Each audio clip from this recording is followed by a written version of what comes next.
आज हम पढ़ेंगे इफ़ेक्ट्स ऑफ वार के वार के बाद क्या इफ़ेक्ट आते हैं हमारी लाइफ पे, हमारी कंट्रीज़ पे, कि ब्रिटिश रूल के बाद मुस्लिम्स पे क्या क्या इफ़ेक्ट्स आए। तो ये मैं आज आपको रीड करके बताती हूँ।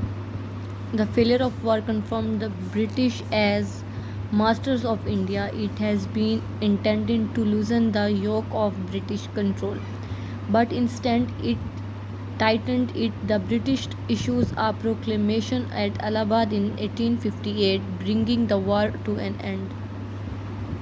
In the proclamation of British recognized some of the governance of Indian people, but in practice they paid little attention to their promises. The British reaction of the war was to carry about brutal reprisal against the Indians, as was seen at Kanpur. अब British rule में क्या था?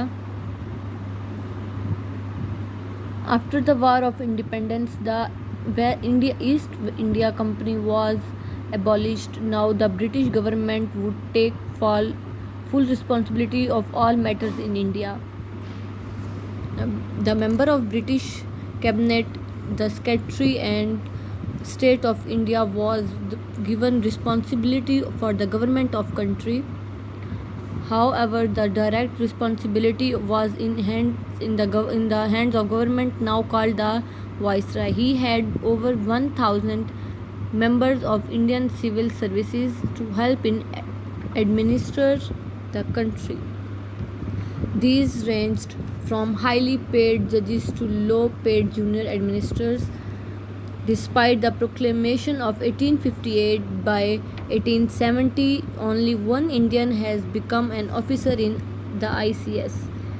As the Indian princes, those who had shown themselves to be loyal were allowed to remain on their thrones.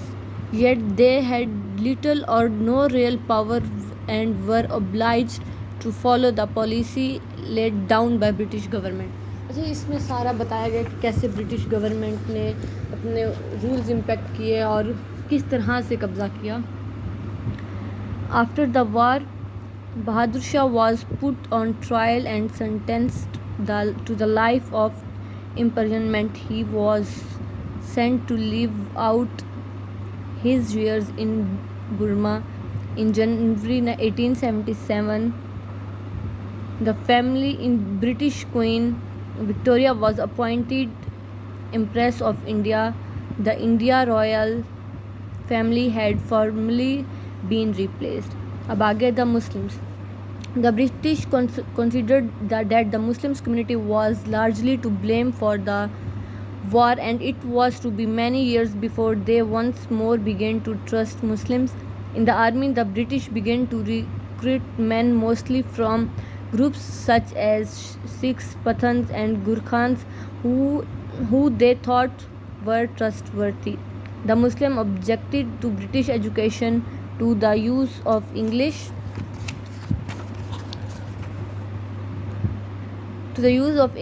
both of which they considered to be un-Islamic. But the British withdrew, finding from Muslims in schools, and Muslim education fell in decline.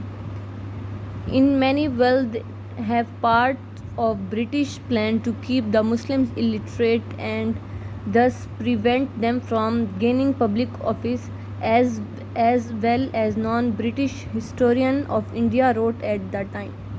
There is scarcely a government officer in Kolkata in which Muslims can hope for many posts above the rank of porter, messenger, filler of imports and mender of post. In contrast, the Hindus soon found favor with the British by adopting themselves into the new rule. The readily accepted British education, and many of them quickly learned to speak English. Although only minor posts were offered to the Indians, almost all of these went to Hindus educated in English type of schools. Thus the Muslim community suffered as a result of War of Independence. इसमें मुसलमानों ने जिस तरह से सामना किया तो उनके लिए ये किसी जंग से कम नहीं था, क्योंकि हिंदू अपने लिए अच्छी सी अच्छी नौकरियां रख लेते थे और जो बहुत लो लेवल की थी वो मुसलमानों को दे देते थे और हर बात उन पर जुल्म किया जाता था। उन्हें तालीम नहीं हासिल करने दी जाती थी, उन्हें इस्लाम के मुताबिक ज़िंदगी बसर करने की भी इजाज़त नहीं दी जाती थी, क्योंकि वो चाहते थे कि मुसलमान हमारे अक़ीदे की तरफ लौट आएँ, हिंदुइज़्म की तरफ लौट आएँ।